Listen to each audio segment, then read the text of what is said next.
On se trouve dans la forêt usagère de la Teste.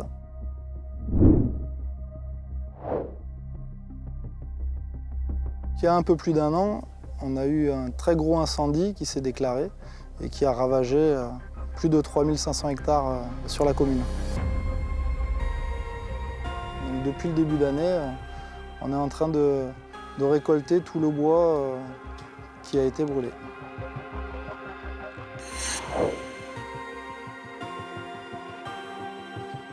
Le bois, une fois brûlé, garde toujours de la valeur.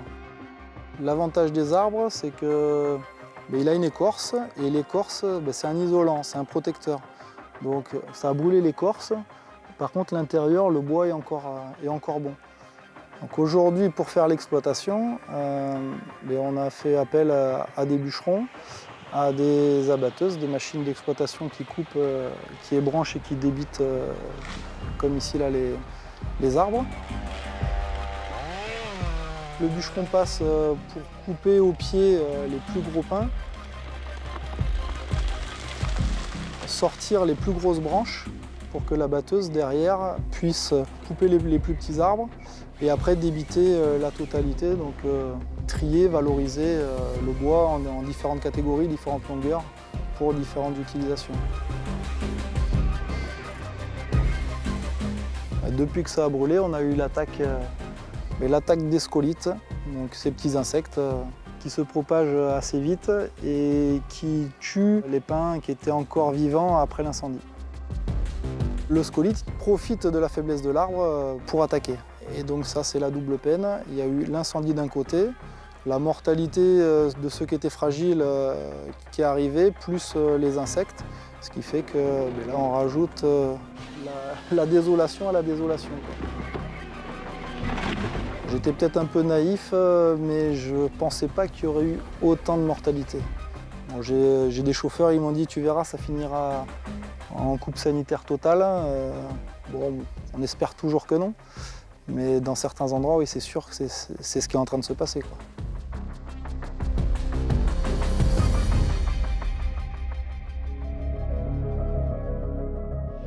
In the summer of 2022, the southwest of France became the scene of a burning inferno.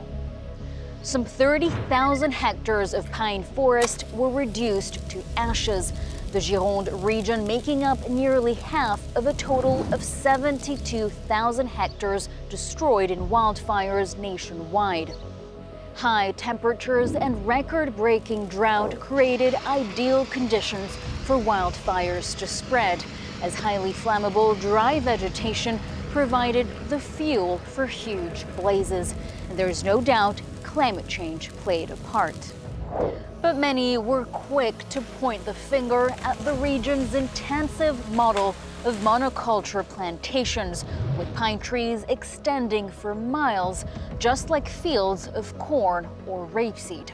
Forests made up of a single species are not as resilient as their natural counterparts, which boast a mix of oak and pine trees, for example. Once a fire is raging, it can spread uncontrollably, and in the aftermath, they're also at greater risk of falling prey to insects. A year on, the forest has barely recovered, and the race is on to save whatever can still be preserved.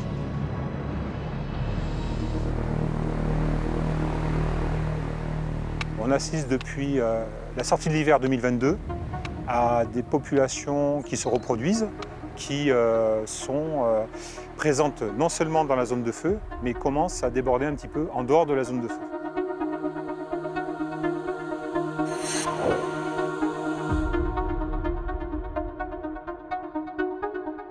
Le site où on est aujourd'hui, c'est une forêt privée. On est intervenu sur le site parce qu'on a pu constater et diagnostiquer un début de foyer sur une poche de un demi-hectare à 1 hectare. Aujourd'hui, les méthodes qui sont employées ne sont que mécanisées.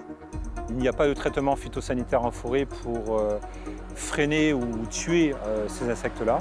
Donc on intervient de façon raisonnée par des coupes sanitaires. On a étendu l'exploitation au pain qui était non seulement roux, mais aussi au pain qui était vert et praliné. C'est-à-dire qu'on définit donc visuellement l'attaque par l'émission de sueur, de tas de sueur, ou de l'émission de résine, de pralines de résine qui sortent de l'écorce. À ce moment-là, l'arbre vert qui a été touché, il est préférable de sortir de la forêt pour éviter que ces foyers s'installent durablement sur la parcelle. Là, aujourd'hui, on est sur des petits foyers. On n'est pas sur un scénario où les scolytes se sont propagés totalement en dehors de la forêt incendiée. Mais dès lors que ces populations augmentent de façon importante, on va passer d'une phase endémique à une phase de pandémie. C'est pour ça qu'il est vraiment nécessaire d'intervenir pour sortir ces bois-là, les exploiter et les ramener jusqu'à l'usine pour les transformer.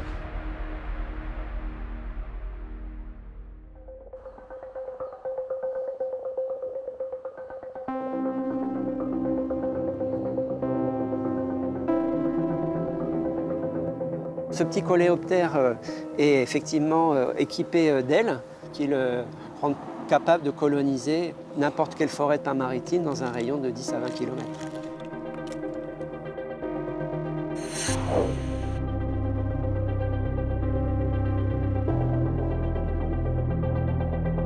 En général, c'est un mâle qui arrive sur l'écorce du tronc et va forer à travers l'écorce pour atteindre ce qu'on appelle le phloème.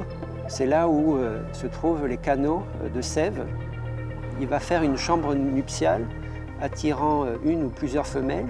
Et ces femelles vont ensuite creuser une galerie maternelle. Elles vont déposer des œufs. Les œufs vont se développer en larves et les larves vont commencer à manger ce phloème. Ce faisant, elles vont couper le flux de sève et affamer l'arbre. Et donc s'il y a beaucoup d'attaques, l'arbre meurt de faim. Les services de l'État ont développé un réseau de pièges pour surveiller finalement l'arrivée des scolytes dans cette forêt. Et là, actuellement, on est au début de la 4e génération successive de cet insecte. Donc on peut estimer qu'une femelle qui avait pondu en début d'année a actuellement une descendance de l'ordre de 100 000 insectes fils et filles.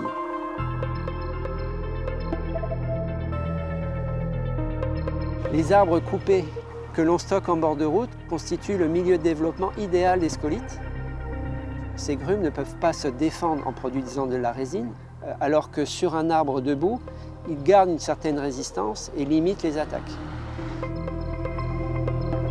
Le problème, c'est que ces grumes en bord de route sont restées trop longtemps, n'ont pas été évacuées à temps, pour qu'on évite que la descendance des scolytes qui ont attaqué ces grumes émerge et attaque les arbres voisins. L'assassin, on va dire, ce sont les scolytes, mais l'arme du crime, finalement, ce sont les piles de bois coupées liées à l'exploitation massive de cette forêt et une exploitation qui n'a pas été conduite dans les règles de l'art. Ce scolyte sténographe touche en fait toutes les forêts de pins du sud de l'Europe. Il a un cousin qui, lui, attaque tout le reste de l'Europe, plutôt au nord.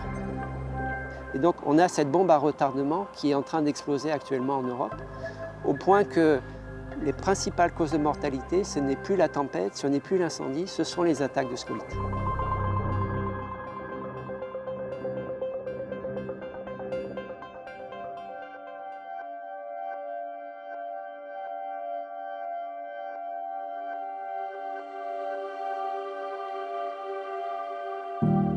Le métier et la mission de la pépinière, c'est de fournir les plants chez des adhérents qui sont des sylviculteurs, qui sont des propriétaires de forêt.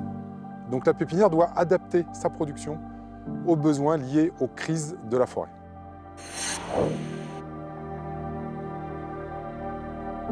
Alors il faut savoir que les scolytes ne se développent que sur des arbres d'au minimum 10-15 ans et sur des arbres verts. C'est-à-dire qu'il n'y a pas de risque de scolytes sur des jeunes plantations. Alors replanter comme avant, je dirais que non. Le climat n'est pas comme avant. Les risques sanitaires sont beaucoup plus élevés aujourd'hui.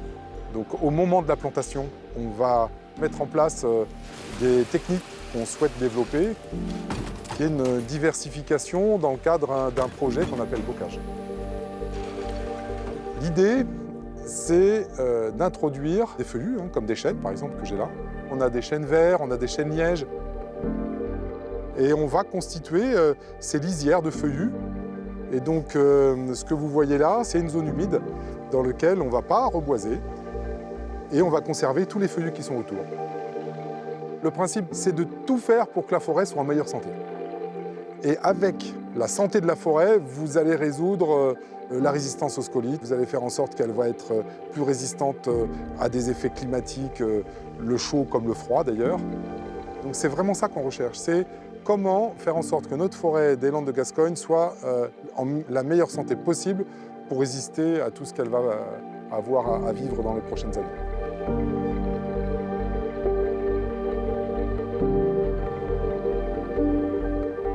Alors actuellement, on n'a pas de données indiquant que la grande surface de monoculture de pins maritimes soit atteinte.